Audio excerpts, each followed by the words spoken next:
What's up, everyone? This is Destroyer229, and welcome back. Seems like someone's getting multiple levels. Welcome back to the Battle of Lumbridge. Now, last time, we delved into Week 9, where the tier count had increased, in which players on either side could get 5% more resources from the battlefield. We also saw the conclusion of the Duke's Dilemma. In this week, gosh, I am way too far in my usual Let's Play cycle. This week, we delve into the final week of the battle. Now you can see that I've already got myself a Dragon Ceradomus medal. I've got my renown up there, so you can see my current renown, 10,931. So, before we really go anywhere on the biggest difference, there are a lot of things that have changed between weeks 9 and 10. For one, the results of the voting for the tier collection on both sides was that rewards from the quartermaster now cost 5% less. So, rather than needing 10,500 for the War Priest Helm and Cape, I need, let's see, basic math, 9,975 renown, as opposed to 10,500. So that's a pretty significant drop, and that goes for everything. The emotes, the experience lamps, the consumables, which I don't know why you would get those. So let's go ahead and buy the War Priest Helm. Yes. And the cape. So now we've got ourselves the full War Priest of Ceradomin set. Now I already got the other pieces, so let's go ahead and check this out. Let's see. Is this it? Still need to get used to this setup. Okay, yes. Let's go ahead and wear the helm, the cape, gloves, boots, the cuirass, and the greaves. So this is what the Ceradomin War Priest looks like. Minus the shield. Oh well. Let's see, zoom in on that. Yeah, that's actually not bad, especially since this is level 75 hybrid armor. I think I may like the Zamorak War Priest set a bit more. But whatever. I don't like that how it looks on my legs. However, there are various other changes to the battlefield as well.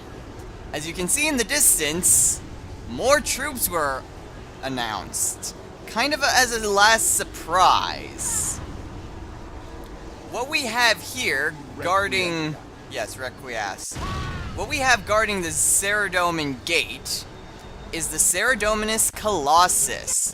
This is a siege unit.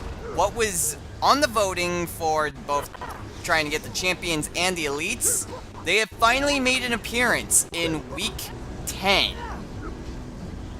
Now these guys, they are very tough to kill. In fact, I don't believe I've ever tried to kill a Colossus yet. I'm certainly not geared up for it right at the moment. However, they have a crap ton of health, a crap ton of attack, and in killing them, I believe you get a ×4 on your regular tier. So if your current tier multiplier is ×5, you get 20 tiers for killing these guys. But like the elites, you don't get any combat XP. At least that's what I'm told. Now over on the Zamorakian side, their Colossus is the Siege Beast, which looks like... it reminds me of a Tsar War Tortoise. A Tsar and a War Tortoise combined. Oh boy, rocks are falling from the sky. Tear rocks are dropping on my head. Did Did I ever mention these rock debris? These are certain types of random events that occur. If they say that rocks are falling from the sky and you should avoid them, then you'll have a little bit of a forewarning and these rocks will fall on your head.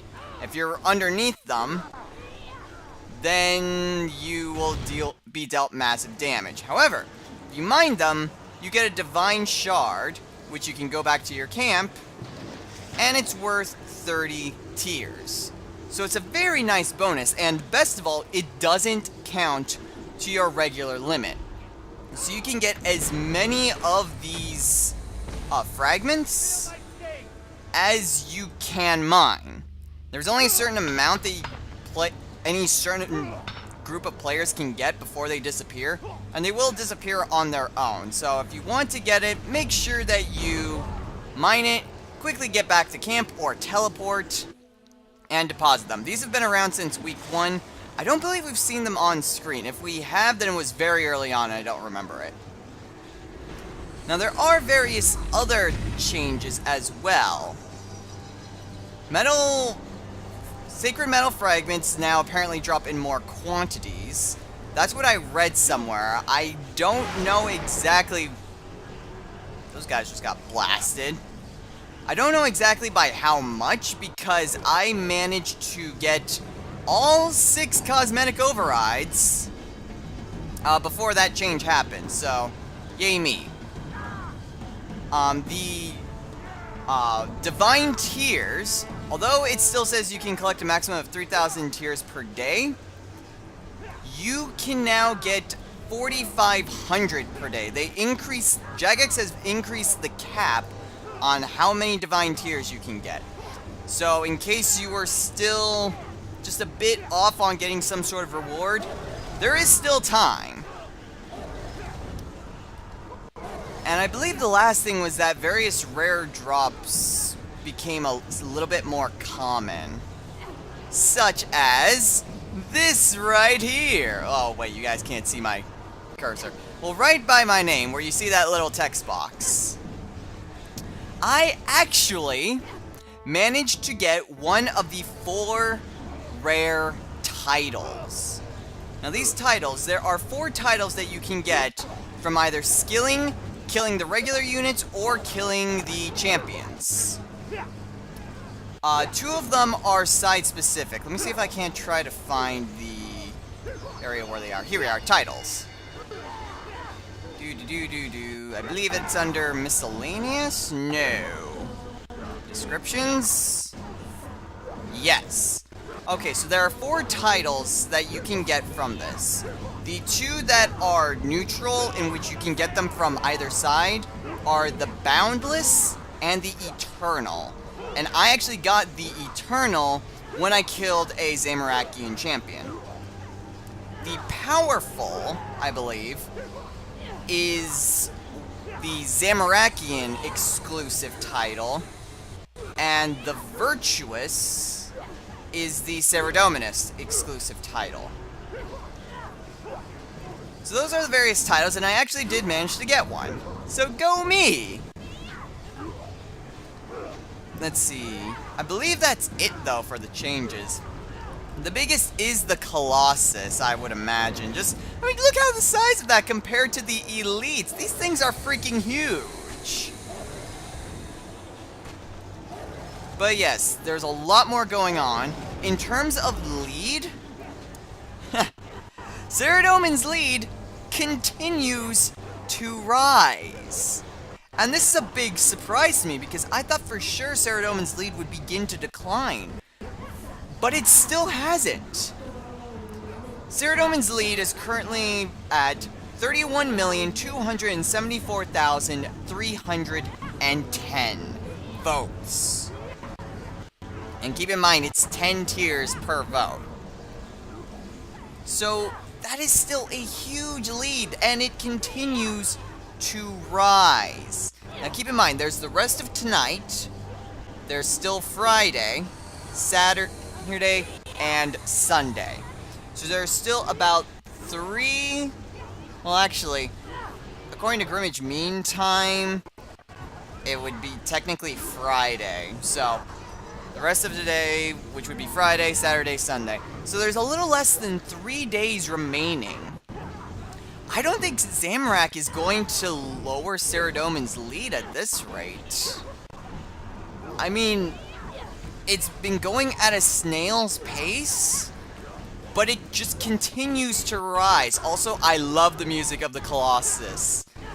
Of just the siege units. It's kind of hard because everything's kind of lagging right now. Ever so slightly, so the music's a bit hard to hear. But I especially like the Zamarakian siege units. That was a freaking awesome track the first time I heard it. And then at the end, of the Saradomin. It's kind of hilarious. But I'd say the siege units have the best music out of any of the troops. But that about does it. This is the final week, so next time we will see the conclusion of the Battle of Lumbridge.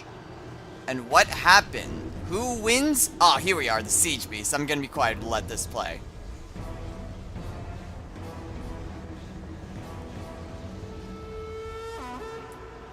I love it.